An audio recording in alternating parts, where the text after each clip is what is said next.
정지태 목사님과 함께하는 매일 성경 큐티.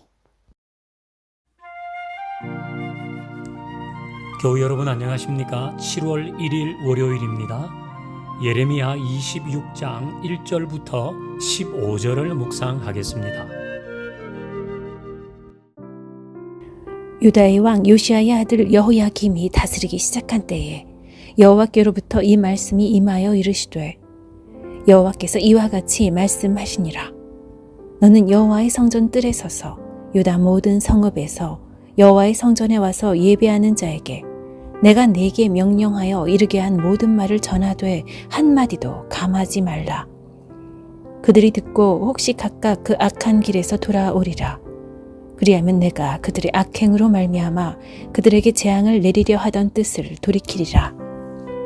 너는 그들에게 이와 같이 이르라.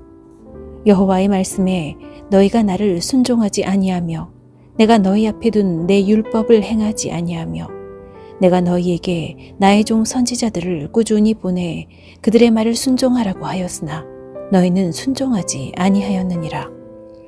내가 이 성전을 실로같이 되게 하고 이 성을 세계 모든 민족의 저주거리가 되게 하리라 하셨느니라. 예레미야가 여호와의 성전에서 이 말을 하매 제사장들과 선지자들과 모든 백성이 듣더라.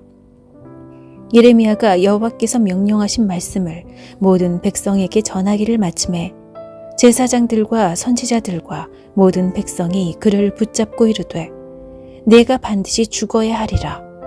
어찌하여 내가 여호와의 이름을 의지하고 예언하여 이르기를 이 성전이 실로같이 되겠고 이 성이 황폐하여 주민이 없으리라 하느냐 하며 그 모든 백성이 여호와의 성전에서 예레미야를 향하여 모여드니라. 유다의 고관들이 이 말을 듣고 왕궁에서 여호와의 성전으로 올라가 여호와의 성전 새 대문의 입구에 앉음에 제사장들과 선지자들이 고관들과 모든 백성에게 말하여 이르되 이 사람은 죽는 것이 합당하니 너희 귀로 들음같이 이 성에 관하여 예언하였음이라. 예레미야가 모든 고관과 백성에게 말하여 이르되 여호와께서 나를 보내사 너희가 들은 바 모든 말로 이 성전과 이 성을 향하여 예언하게 하셨느니라. 그런즉 너희는 너희 길과 행위를 고치고 너희 하나님 여호와의 목소리를 청종하라. 그리하면 여호와께서 너희에게 선언하신 재앙에 대하여 뜻을 돌이키시리라. 보라, 나는 너희 손에 있으니 너희 의견에 좋은 대로 옳은 대로 하려니와 너희는 분명히 알아라. 너희가 나를 죽이면 반드시 무죄한 피를 너희 몸과 이 성과 이 성 주민에게 돌리는 것이니라. 이는 여호와께서 진실로 나를 보내사 이 모든 말을 너희 귀에 말하게 하셨음이라. 조선의 마지막 왕이 순종이고 또 그 위가 고종입니다. 이 구한말은 열강의 진출로 인해서 이 나라의 형편은 매우 위태했습니다. 지금 예레미야가 하나님의 말씀을 전하는 이 시기 역시 마찬가지입니다. 이 시기는 남유다의 마지막 왕들이 재위할 기간입니다. 그때에 예레미야는 이제 하나님의 말씀을 전한 거죠. 1절을 보겠습니다. 유다의 왕 요시야의 아들 여호야김이 다스리기 시작한 때에 여호와로부터 이 말씀이 임하여 이르시되 아멘. 자, 요시야 왕은 선한 왕이죠. 그런데 요시야가 죽자 여호야김이 왕이 되고 그리고 여호야긴이 왕이 되고 시드기야가 남유다를 통치하는 기간이 이어집니다. 예레미야는 바로 이때에 선지자로 있었는데요. 이 시기는 이스라엘의 주변의 열강, 그러니까 아수르와 애굽과 신흥 제국인 바벨론이 이스라엘을 매우 괴롭히던 시기였습니다. 바로 그때에 국군은 점점 쇠하여 가고 있는데도 이 왕들과 백성들은 하나님께로 돌아오라는 메시지를 듣지 않죠.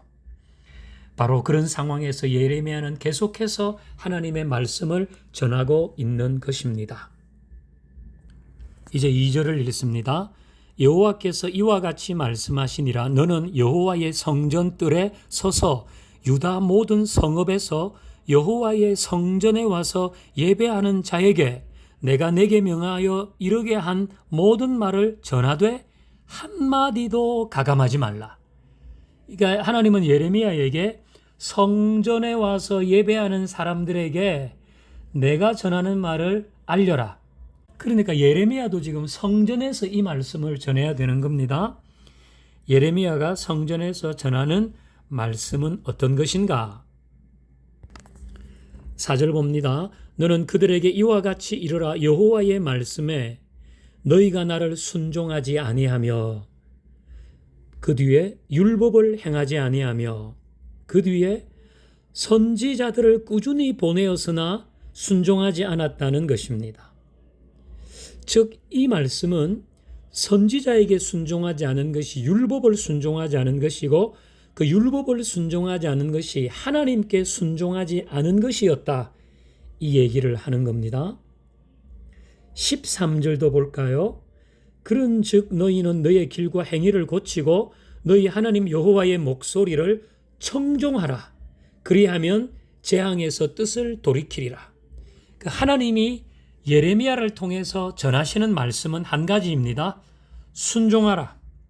내가 예레미야를 통해서 전하는 말에 순종하라는 겁니다. 그렇게 순종하면 나는 뜻을 돌이켜 재앙을 거두겠다. 이 재앙은 이스라엘 주변에 있는 나라들로부터 오는 그 위험, 국운이 다하는 것, 이스라엘이 멸망하는 것을 말하죠. 그걸 돌이키시겠다는 것입니다. 그런데 계속 순종하지 아니하면 6절처럼 된다는 거예요. 내가 이 성전을 실로 같이 되게 하고 이 성을 세계 모든 민족의 저주거리가 되게 하리라. 이 성전, 예루살렘 성전을 실로 같이 되게 하겠다. 예루살렘의 성전이 지어지기 전에는 실로의 성소가 있었거든요.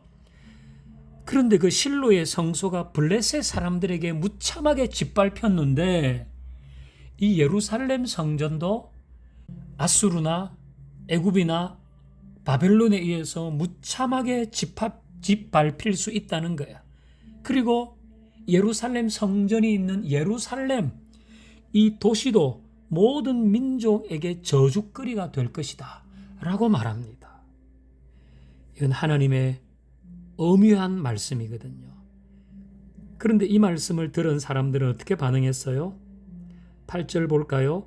예레미야가 여호와께서 명령하신 말씀을 모든 백성에게 전하기를 마침에 제사장들과 선지자들과 모든 백성이 그를 붙잡고 이르되 내가 반드시 죽어야 하리라. 예레미야를 죽이려고 하는 거예요. 그래서 예레미야는 눈물의 선지자예요. 많은 고통을 받았기 때문에. 자, 여러분, 돌이키면 재앙에서 뜻을 나도 돌릴 것이다. 이 얘기는 내 삶을 고쳐야 한다는 거예요. 내 삶을 고쳐야 되는데 내 삶을 고치지 않고 내 삶을 고치라는 하나님께 항거하는 겁니다. 자신들의 삶을 바꾸어라는 하나님의 말씀을 전하는 선지자를 죽이려고 하는 것은 하나님께 항거하는 것입니다. 이스라엘 백성들이 왜 이렇게 흥분합니까? 이 사람들은 성전 불패 사상을 가지고 있거든요. 성전은 절대로 무너지지 않는다. 성전이 있는 한 하나님은 우리를 반드시 지키신다. 이 성전 불패 사상이 있어요. 이거는 엄청난 오해입니다. 잘못 생각하고 있는 겁니다. 자기들은 영원할 거라고 생각하는 거예요. 성전만 있으면 하나님과의 관계도 영원할 것이다. 그런데 여러분, 하나님의 말씀은 순종하지 않으면 하나님과 영원할 수 있는 관계는 없다는 거예요. 순종하지 않으면서 하나님과 영원한 관계는 없는 것입니다. 쓰디 쓴 말씀이라도 순종하고 죄악에서 돌이켜야 하는 것입니다. 7월 한 달을 시작하는데요. 우리는 늘 주님이 하시는 말씀대로 순종에 더 가까이 가는 사람이 되십시다. 순종하지 않는 것은 결국 하나님께 항거하는 삶이거든요. 우리는 순종함으로 영원한 하나님과의 교제를 누리는 사람이 되십시다. 감사합니다, 하나님. 오늘 순종하라고 하시는 말씀 듣고 순종하지 않고는 영원할 수 있는 하나님과의 관계가 없다는 것도 깨닫게 하옵소서. 예수님의 이름으로 기도하옵나이다. 아멘.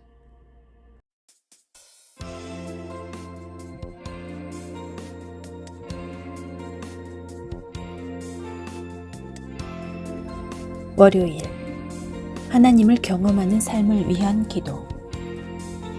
매일의 삶 속에서 말씀과 기도로 우리의 환경을 뛰어넘는 하나님의 기쁨과 평안을 누리게 하소서. 우리에게 허락된 삶의 자리, 환경, 가족, 이웃 등으로 인해 하나님의 일하심을 제한하지 않게 하시고 생각을 뛰어넘어 일하시는 하나님을 신뢰하게 하소서. 매일의 생활 속에서 주님의 뜻을 먼저 구하게 하시고 세상의 유혹을 이길 수 있는 힘을 주소서.